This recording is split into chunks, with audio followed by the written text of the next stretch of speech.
네 명의 덕후들의 끝없는 이야기. 대체 그들은 무엇을 위해 이 고된 덕담을 나누는가? 대체 그들은 왜 히플라야를 등반하는가? 바로 거기에 히플라야가 있기 때문이다. 올라가야! 히플라야! 히플라야! 히야! 호호호호! 안녕하세요. 신돈처럼 히프를 혼탁해 하는 아로니안 신도니안입니다. 저번 주에 신도니안의 뜻이 뭔지 맞춰보시라고 제가 퀴즈를 알려드렸었는데 아주 화제를 모은 질문이었습니다. 여러분들의 궁금증이 이 센스 있는 별명으로 풀리셨으면 합니다. 다만 이번 방송은 신도니안이 콘탁해 할 히플 멤버 한 명이 아쉽게도 없는 상황입니다. 우리 방역전사 미니님께서 오늘도 열심히 세상을 정화하시느라 바쁘셔서 참여가 어렵게 되었습니다. 다음 방송에서 미니님의 활약 기대해 주시기 바라고 또 미니님도 건강과 평화 모두 챙기시기 바랍니다. 자, 그럼 오늘 방송 같이 하실 분들 소개해 드리겠습니다. 먼저 핸덱스님. 손도끼로 팍팍 핸덱스입니다. 우리 리얼 라이프 히어로잖아요. 제가 강민님 그렇죠. 하는 일이 정확히는 모르지만 아무튼 뭐 방역 관련돼서 굉장히 철야도 하고 빡세게 한다고 합니다. 그래서 우리 이제 진짜 평화를 위해서 싸우고 계시고 있고 그러다 보니까 이번에 출연 못하게 됐는데 제가 이번에 처음으로 시네엠프레인가 CGV 시네엠프레인가 그걸로 봤거든요. 그래가지고 굉장히 좋더라고요. 저는 굉장히 좋았고 이렇게 조금 쿠션 의자에서 완전히 누워서 보는 의자였는데 처음에 영화 볼 때 이터널스 볼 때 야 이거 왜 이렇게 영화가 어두워? 이렇게 보다가 그게 내가 너무 누워 있어서 어두워 보이는 거였어. 이렇게 똑바로 앉으니까 밝아지더라고. 근데 굉장히 좋더라고요. 그래서 시네인프레라고 가격이 더 비싼 것 같진 않던데 해서 좌우 자리가 굉장히 넓어요. 간격이. 그래갖고 혼자 보러 가시는 분들한테 이만한 건 더 없지 않을까 싶습니다. 굉장히 쾌적하게 잘 보고 와서 추천드립니다. 저도 이거 말로만 들어가지고 한번 되게 가보고 싶었는데 오늘 핸드엑스님 후기 보고 저도 좀 뭔가 자연적인 영화면 더 가보고 싶을 것 같아요. 뭔가 리틀 포레스트가 다시 재개봉을 하면은 뭔가 거기서 보면 재밌지 않을까요? 천장에 일부러 별 같은 거 있는 것처럼 연출도 하고 옆에는 수처럼 연출하고 노력 많이 새소리 좀 했더라고. 넣어주고 갑자기 여우나 동물 같은 거 다람쥐 막 뛰어가고 막. 멀리서 호랑이도 한 번씩 막 울고. 무섭다. 호러야 신의 호러. 정글이 되고 있는데. 그럼 다음은 문현님. 네, 안녕하세요. 히플라의 영배남 운영입니다. 오늘 이제 이 이터널스라는 영화를 이제 곧 얘기는 하겠지만 굉장히 기대되는 방송이에요. 아무래도 저는 오늘 굉장히 얘기할 포인트가 많은데 이 영배남으로서 얘기할 거리들과 여러분의 의견이 어떻게 뭐 같이 합치가 되고 어떻게 또 서로 부딪히게 될지 굉장히 기대가 되는 방송이라 정말 기대가 되고 뭐 아까도 말씀해 주셨지만 미니님이 안타깝게 안 계시는 관계로 오늘 방송이 조금 아쉬울 것 같은데 되게 아쉬워하셨어요. 제가 우리 단톡방에서 미니님이 했던 얘기가 되게 재밌고 인상적이었는데 평점이 지금 네이버 평점이 지금은 몇 점인지 모르겠는데 우리가 얘기할 당시에 뭐 네이버 평점 7점이라고 하더라고요. 아, 예. 지금은 더 떨어졌어요. 6점 몇일 거예요. 제가 아까 그랬구나. 봤을 때 6이었어요. 그래서 이 미니님이 하는 얘기가 네이버 평점 7점 때면은 얘기할 거리 진짜 많은데 너무 아쉽다고. 그래서 사실 7점대 영화가 굉장히 재밌는 영화예요. 네이버에서 맞아요. 7점대면은 흥미로운 거지 아주. 그 뭐 아마 딱 그 경계인 것 같아요. 좀 안 좋은 단점도 많고 장점도 많은 영화의 경계선상에 있는 영화다 보니까 영화 평점대다 보니까 그렇게 얘기를 한 것 같은데 참 미니님이 간만에 본연의 캐릭터를 살리셔서 프로 불참러를 하시니까 근데 오랜만이라 근데 좀 아쉽긴 하네요. 저 옛날에 미희님이 한참 프로 불참러일 때가 있었죠. 그 캐릭터를 오랜만에 쓰셨네. 그러니까요. 알겠습니다. 오늘 미희님이 없으니까 저희도 좀 더 열심히 분발해가지고 미희님만큼 열심히 한번 해봅시다. 재밌게 될 것 같습니다. 오늘 근데 우녀님 반응이 저는 아주 기대가 되네요. 그럼 본격적으로 영화 이터널즈에 대해 소개해 보도록 하겠습니다. 영화 이터널즈는 2021년 슈퍼히어로 영화로 26번째 MCU 영화입니다. 각본에는 클로이 자오, 라이언 퍼포, 카즈 퍼포, 패트릭 벌라이가 맡았으며 감독은 노매드랜드로 아카데미 감독상, 작품상을 수상한 클로이 자오가 맡았습니다. 배우 셀마 헤이에게 이터널스의 리더 에이잭을 맡았으며 이 배우 안젤리나 졸리가 전사 테나를 맡아 화제가 되었습니다. 왕자의 게임의 인기 배우 리차드 매든과 키트 헤딩턴이 각각 이카리스와 데인 휘트먼을 맡아 세르시와 위험한 삼각관계를 이뤘으며 이 캡틴 마블에서 미네르바였던 젬마 첸이 세르시를 맡아 주인공으로 활약했습니다. 국내 배우 마동석이 길가메시를 맡아 엄청난 주목을 받았는데요.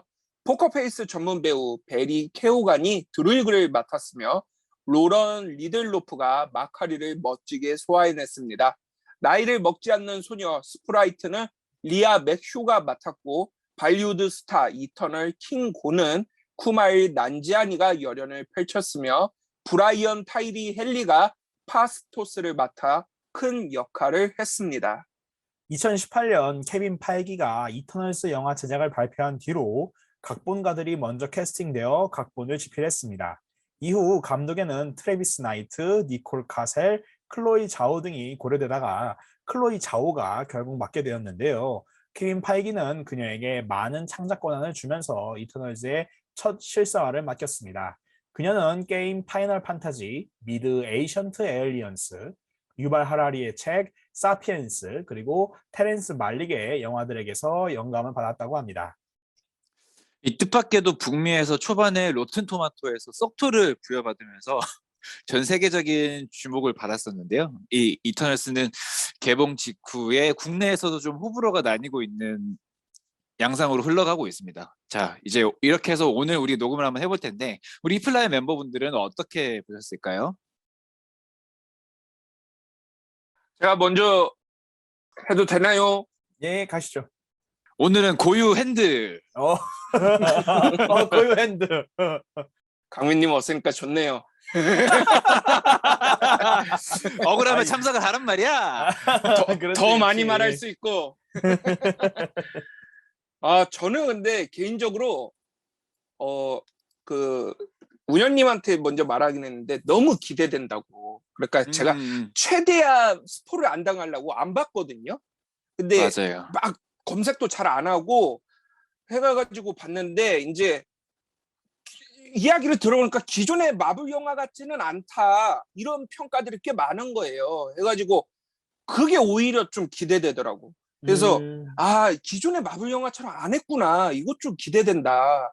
그래서 보러 갔는데 저는 일단은 어느 정도까지 좋게 평가를 해야 될지가 고민될 정도로 일단은 무조건 좋게 봤어요. 근데 어느 정도로 좋게 봐야 될지를 그렇지. 내가 정해야 되는 수준인데 그런데 이게 보고 나오니까 나는 그래도 이게 반반은 될 줄 알았어. 근데 보면은 이미 썩토가 굉장히 낮은 수치고 그리고 뭐 메타크리틱이나 다른 데도 보면은 메타크리틱 정도 가야지 그래야지 반반이더라고.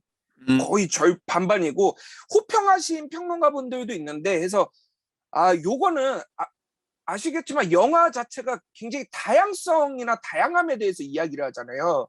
그래서 영화관에 나왔을 때 가장 기대했던 건 그거야. 가장 원했던 거는 우리 히플라야가 좀 이 영화만큼이나 다양한 의견이 나왔으면 좋겠다.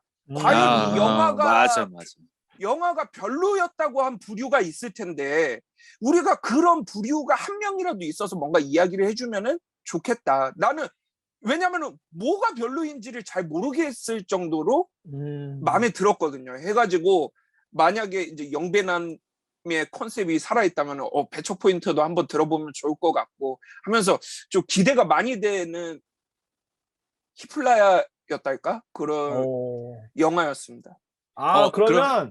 그러면 오늘 오랜만에 옛날에 우리 뱃대숲의 악몽을 되살려보면서 한 3-4시간 가보자고.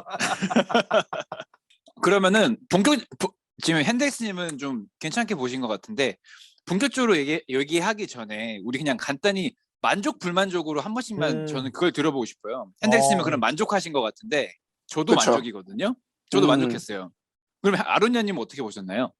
근데 저는 만족이라고 선뜻 말이 안 나와요. 근데 확실한 건 제가 이거 2회 2번 봤는데 두 번째 때 봤을 때가 훨씬 더 기분이 좋았어요. 훨씬 좀 더 만족에 가깝게 나왔던 것 같은데 근데 막 엄청 만족이라고 막 선뜻 말은 못 하겠어요. 약간. 근데 그 음. 바뀐 이유가 뭘까요? 그러면 그러니까 두 번째 그래서 봤을 때. 제가 이번에 생각을 하면서 느꼈던 거는 이게 왜 그랬을까를 가장 중요하게 생각했는데 좀 이게 영화가 너무 많은 정보를 한 번에 얘기하다 보니까 첫 번째 때는 그 정보를 받아들이느라 이게 맞나? 그러니까 게다가 저는 또 이제 이게 뭐야 이게 또 글 쓰고 정리하는 게 또 일이다 보니까 그거 하느라 좀 정신을 팔렸던 것 같고 그래서 2회차를 더 꼭 해야겠다 생각을 했던 거고 다른 영화들보다 다르게 그래서 봤더니 좀 그리고 또 웃긴 게 정리를 하면서도 이렇게 보니까 뭔가 되게 괜찮은 것 같은 거예요. 뭔가 추리극 같은 것도 있는 것 같고 뭔가가 좀 더 있었으면 좀 더 한번 다시 볼만 하겠다 생각이 들어서 봤는데 또 다시 보니까 또 괜찮더라고요. 그래서 그것도 웃긴 게 시사회장에서 봤거든요. 저는 첫 번째를 시사회 때는 반응이 너무 냉담한 거예요. 오히려 시사회에서 더 터진단 말이에요. 시사회는 뭐만 해줘도 막 깔깔깔거린단 말이에요. 특히 마블 영화는 팬들이 많으니까. 근데 이번에 너무 반응이 안 좋은 거야. 웃긴 장면도 BTS랑 이케아 그밖에 없었어요. 제 기억에는. 근데 오늘 극장에서 보고 왔는데 와 반응이 그냥 빵빵 터지는 거야. 그냥 킹구가 말만 하면 그냥 다 터지고 그냥 킹고에서 터졌다고요? 되게 희한하네. 그러니까 저도 좀 놀랐거든요. 그래서 아무튼 뭐 그만큼 다양한 의견이 있는 영화고 그래서 제가 봤을 때 이 영화는 정말 어떤 회색지대에 있는 것 같아요. 이게 확실히 극호라 생각하시는 분들 계실 테고 아니라고 생각하시는 분들도 계실 것 같고 좀 애매한 부분도 있는 것 같고 그래서 저는 솔직히 말을 못 하겠습니다. 저는 약간 그런 느낌일 것 같아요. 제가 더수스커를 보고 나왔을 때 감정이 지금 아로니아님의 감정이지 않을까. 그러니까 나도 더수스커를 보고 나왔을 때 좋긴 좋은데 이걸 선뜻 좋다라고 말하기가 확정하기가 조금 조심스러운 거야. 그리고 저는 일단은 이터널스는 호와 극호의 그분이지 불호는 전혀 없는 단계이기 때문에. 근데 저도 근데 확실한 건 불호는 아닌 것 같아요. 불호는 아닌 것 같고 근데 문제들을 이제 좀 더 좋게 했으면 좋았지 않았을까 싶은 그런 거 있는 것 같아요. 운현님 혹시 배척 포인트를 준비해 오셨나요? 배려 포인트 저도 이제 아니에요? 배려 포인트. 간단히 말씀을 드리면 저도 만족의 호인데 저는 극호에 가까운 편이에요. 그리고 오늘의 영배남은 제가 뭐 정리를 하다 보니까 오늘 제가 딱 컨셉이 하나 나왔습니다. 오늘은 배려 포인트 5가지와 배척 포인트가 5개나 있어요. 아니 뭐 4시간 방송할 거예요? 아니 5명의 체인저와 5명의 무범에 아니 근데 짧게 할 건데 그래서 오늘의 영배남의 방향은 오베다이아입니다. 오베다이아 왜 오베다이아냐? 5가지 5개 5개 배척이다. 이야 영배남은 오베다이아. 여러분 이 5가지의 배척과 5가지의 배려 포인트 중 실제 방송에 몇 가지가 나갈지 기대해 주시기 바랍니다. 짧게 할 거야. 짧게 다 내보낼 거야. 오베다이아로 배척했기 때문에 10개는 어려울 것 같은데. 펜링즈도 있겠다. 가보시죠. 그래서 사실 또 덧붙이고 싶은 얘기가 사실 처음에 이제 들어가기 전에 워낙 뭐 토마토도 썩었지 뭐 댓글이나 이런 데서도 평이 너무 안 좋으니까 오늘도 영배남으로 가겠구나 또 신나게 떠들다 오겠구나 했는데 막상 들어가서 보니까 2시간 반이라는 우리가 1시간 반을 넘어서면 굉장히 힘들어하잖아요. 와 근데 시간 가는 줄 모르고 난 너무 재밌게 본 거예요. 그래서 야 큰일 났다. 나 이 방송을 어떻게 해야 되냐 이 생각이 들더라고요. 정체성의 위기. 그러니까 저도 솔직히 예매를 굉장히 늦게 했어요. 그냥 이게 하면 되는데 가장 먼저가 2시간 반이라는 시간 알게 되자마자 제일 안 피곤할 때 보고 싶은 거야. 2시간 반은 이게 분명 지칠 것 같은데 제일 안 피곤할 때 봐야지 하면서 진짜 고민하다가 예매를 했거든요. 근데 뭐 중간에 졸리다고 하는 평들도 꽤 있었던 것 같아요. 이제 영화 보고 난 다음에 찾아보니까. 근데 저는 한순간도 그런 적이 없었어. 이야 저도요. 이게 계속 가 그냥 쭉쭉쭉. 야, 오, 저도 너무 놀랐어요. 궁금한데. 2시간 반이라는 시간이 와, 이렇게까지 지루하지 않은 적이 있었나? 그런 생각이 들 정도로 너무 만족하고 마지막에는 두 가지 아쉬움인데 영화가 마지막에 좀 약간 좀 꺾여서 아쉬움과 그래도 좀 더 보고 싶다라는 아쉬움이 있어서 그 정도로 저는 만족을 했거든요. 근데 저는 완전히 아, 칭찬 일색이라서 이거를 내가 이 칭찬 기관총을 지금 발사해야 되나 말아야 되나 엄청 고민되네. 야, 그러면은 이제 영배나무로 이제 방패를 쳐줘야지. 어떻게 될지 궁금하네요. 저도 정말 이번 방송. 근데 이거를 먼저 말하고 가고 싶어요. 저는 사실 마블에서 이터널스의 가치나 비중은 제가 생각하기에는 뭐 내가 이제 당연히 아로냐님보다 모르지만 제가 생각하기에는 굉장히 없다고 생각해요. 이터널스의 가치는 굉장히 없다. 마블 안에서. 그러니까 내가 마블이라는 원작을 즐기는 데 있어서 이터널스 모른다고 해서 뭐 절대 즐기는 데 장애가 되지 않거든요. 그 정도의 비중이 있는 게 이터널스라 생각해요. 우리가 이제 이뉴먼즈가 완전히 망해버렸지만 이뉴먼즈의 인기에 비하면은 이터널스는 진짜 세 발이 피란 말이에요. 그렇죠. 이뉴먼즈는 정말로 메인스트림이나 메인 팀이나 굉장히 주역으로 자주 등장하고 주연인 이제 어벤져스나 판타스틱 포랑도 교류를 굉장히 많이 하는 팀이에요. 이뉴먼즈는. 근데 이뉴먼즈는 쫄싹 망해가지고 이제 지워진 역사가 돼버렸잖아요. 그런데 이터널스를 가지고 와서 이렇게 만들고 사실 원작에 대해서 굉장히 몰라요. 그냥 이름 정도랑 생긴 거 정도만 아는 수준이라서 그렇기 때문에 제가 본 감상은 거의 순수 영화 안에서 이루어지는 감상인데 옛날은 그런 이야기를 다른 작품들은 그런 이야기를 많이 했잖아요. 아, 원작은 이런데 이런 걸 못 살려서 아쉽다.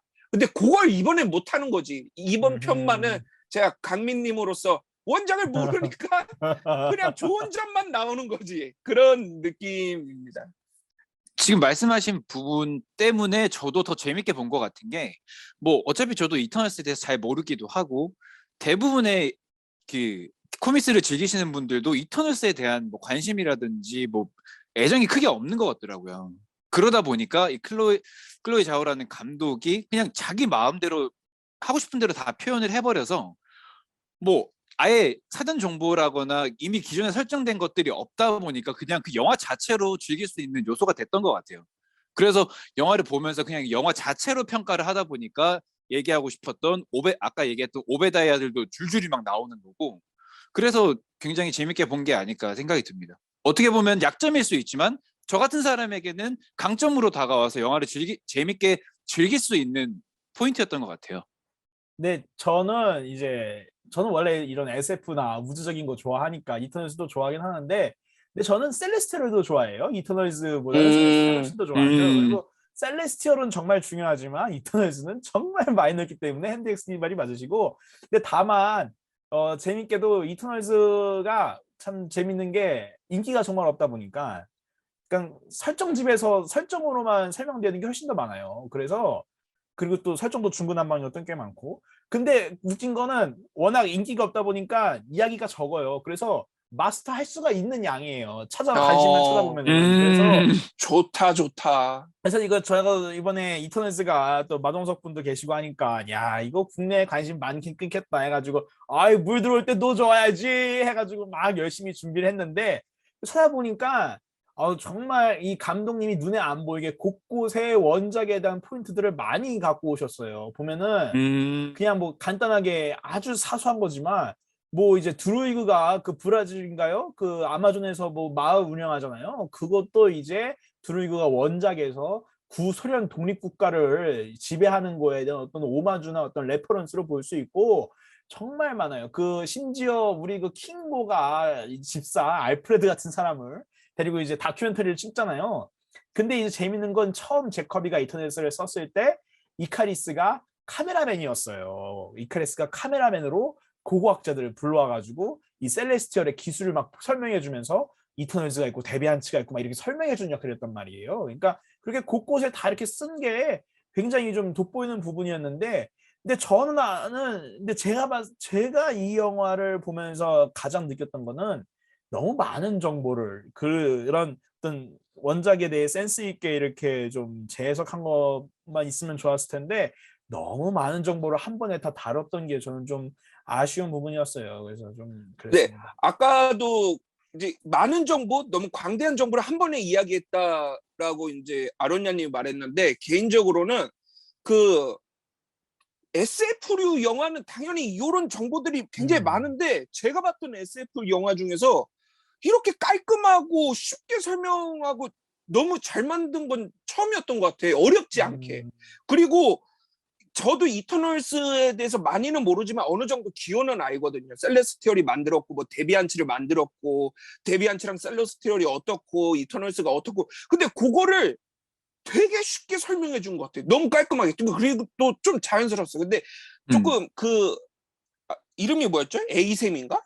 뭐죠? 아리샘, 에이젝 아리샘. 아리 아리셈. 아리셈인데 걔가 조금 너무 갑자기 대놓고 설명충으로 등판을 해서 처음부터 끝까지 아무 걱정 없이 설명하는 게 좀 웃겼는데 그래도 그런 연출도 그냥 막 흠까지는 아니고 괜찮네 하는 정도로 그냥 다 알고 있는 캐릭터 하나가 쉽게 다 설명해 주는 거야. 그게 너무 저는 뭐 나쁘지는 않았고 그거 하나만으로도 배경이 딱 설명이 되니까 그리고 어, 그 스토리 이제 영화 만들 때 시나리오 공부할 때 처음 배우는 방법 중에서 배경 설명해 주는 방법 왜 인물의 대사로 치는 방법도 있고 보통은 인물의 대사로 치죠. 막 대화하다 보면 얘가 과거에 전쟁에 나간 사람이구나 이런 걸 알게 된다던가 아니면 갑자기 막 아련하게 하더니 과거 회상 장면을 보여준다던가 이런 것도 플래시백. 있는데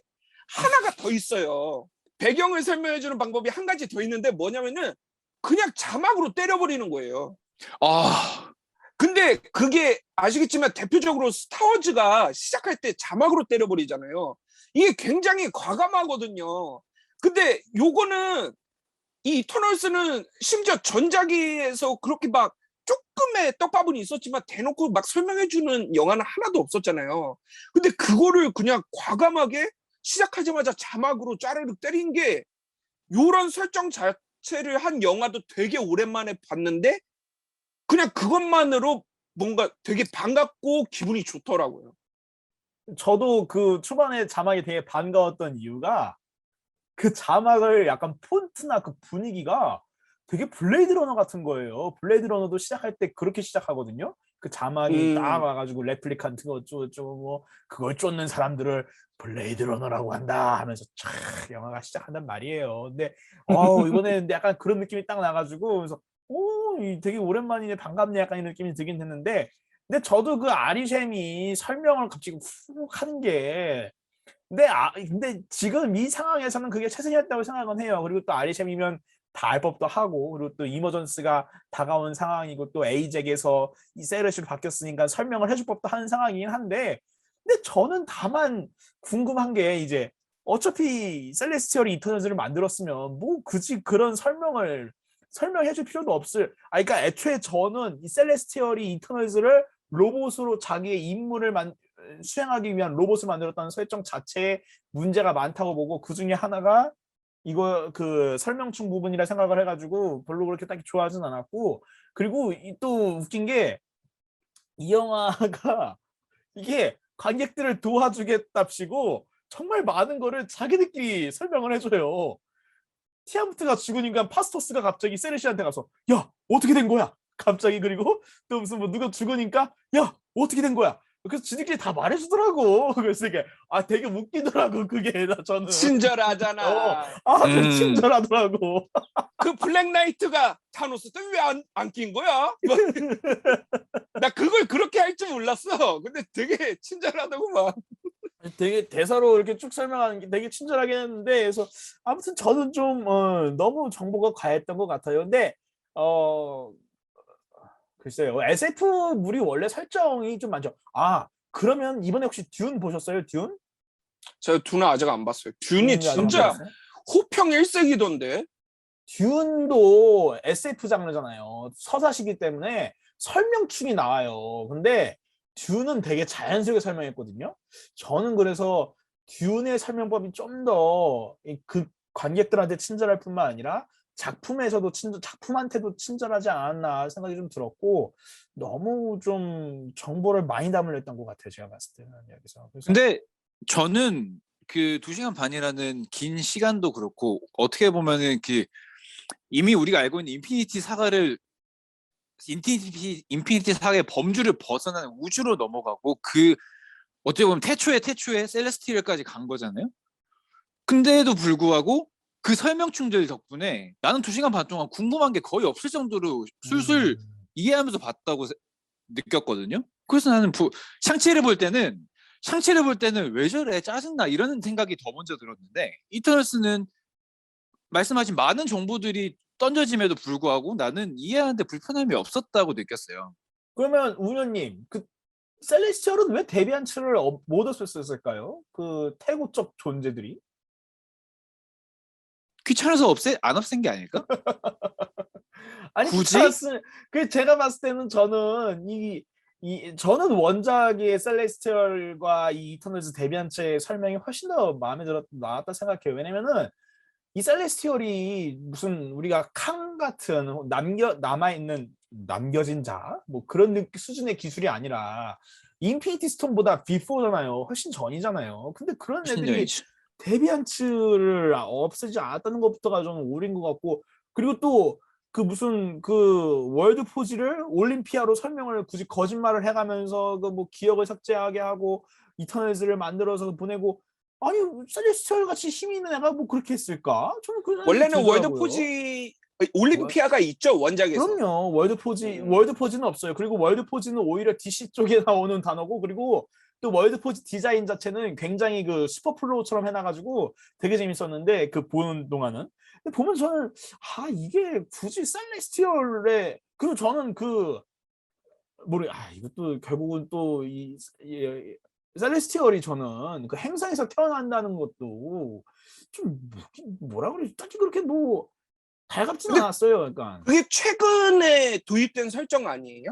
이게 셀레스티얼을 거기 행성에서 태어나게 하는 게 아니라 지구에 하필 호드라는 셀레스티얼의 정반대에 있는 셀레스티얼급의 벌레떼들이 있어요. 근데 걔가 셀레스티얼을 감염시킬 수도 있다는 설정이 나왔는데 그 감염된 셀레스티얼 프로제니터가 40억 년 전 지구에 추락을 했어요. 그래서 지구의 일부가 됐는데 그러니까 셀레스티얼들이 왔을 때 걔 프로제니터가 그 지구에 떨어졌다는 걸 확인하려고 갔더니만 가만 보니까 여기서 인류가 자라고 있는 거예요. 그냥 얘네 생각했을 때 어쩌면 얘네 이 감염된 피로 자란 인류는 셀레스티얼의 치료제나 백신이 될 수 있겠다. 호드에 대한. 그래서 이 셀레스티얼들의 치료제가 될 인류를 배양하는 목적으로 이터널스를 만들었다. 이런 식으로 설명을 바꿨어요. 그러니까 인류를 쓰는 거지 지구를 쓰는 건 아니죠. 그래서 저는 근데 개인적으로 이번 영화 보면서 행성 설정이 마음에 안 들었던 이유가 구차하게 괜히 그 뻔한 다수를 위한 무고한 소수의 희생 그 윤리적인 딜레마를 갖고 오려는 또 이 다큐멘터리 감독님의 어떤 취향이 반영된 것 같은 느낌이 드는 거예요. 너무 뜬금없이 영화에서. 오히려 제가 봤을 때 이 영화가 가져야 할 이 영화가 정말 풀어야 할 윤리적인 딜레마가 있다면 얘네들이 7천년 동안 인류에서 지구에서 살았는데 인류의 역사에 어느 수준까지 개입을 했는지 만약에 얘네들이 또 개입을 아예 안 한 게 아니잖아요. 히로시마에서도 있었고 얘네들이 강한 뭐 테노치트란 거기도 있었고 뭐 어디에도 있었고 또 어떨 때는 또 기계도 만들어 주거든요. 그러니까 어떤 건 또 지들이 했으면서 또 어떤 건 하지 않았는지 또 왜 데비안츠만 하려 했는지 그리고 데비안츠가 끝났을 때 얘네들의 과제는 무엇이었는지에 대한 어떤 그런 그리고 또 얘네들이 웃긴 게 7천 년 동안 살면서 얘네들만 이렇게 안 늙은 거잖아요. 그러면은 얘네들도 이 7천 년 동안 살았을 때 어떤 외로움이나 어떤 단절된 존재로서의 그런 내용을 다뤘으면 그게 왜냐면은 많은 관객들이 데인 휘트만처럼 똑같이 생각했단 말이에요. 도대체 그동안 뭐 한 거야 이터널즈는? 그걸 다루는 게 먼저인데 괜히 어줍잖게 그 이터널즈가 뭐 했는지에 대해서 다루지는 않고 정작 셀레스티얼을 죽여야 하네 말아야 하네 뭐 숫자 노름으로 다시 또 돌아가니까 좀 전 뜬금없는 생각이 들더라고요. 그래서 차라리 저는 첫 번째 영화인 만큼 그냥 이터널즈를 소개해주고 걔네들이 그동안 인류 역사에 개입하지 못했을 만한 이유를 소개해주면서 걔네들이 그동안 단절되었다는 것, 그 정도에 대한 얘기만 했어도 충분했다고 보고 캐릭터들을 훨씬 살릴 수 있는 내용이었다고 보는데, 그리고 그렇게 해야 티아무트의 내용도 훨씬 잘 어울렸다고 보는데, 그래서 좀 그게 좀 아쉽더라고요. 저는 일단은 영화에서 아로니아님이 아쉬웠다고 한 거는 설명됐다고 봐요. 저도요. 단절이든 뭐 무엇을 했고 뭐를 했던. 근데 여기서 더 나아간다? 아마 저는 이 영화도 1부와 2부로 나눠져 있는 영화를 생각하는데 그런 구성도 저는 굉장히 좋았어요. 해가지고 그거에 대해서 한번 2편, 2부에서 마저 이야기해보면 좋을 것 같습니다. 2부도 아니, 영화 많이 봐주시기 바랍니다. 영화 내용 하나 얘기 안 했는데 큰일 났다. 아, 이렇게 끝나야지 2부 보시지. 아, 좋습니다. 2부에서 본격적으로 영화 얘기를 해보도록 하겠습니다. 2부에서 뵙겠습니다.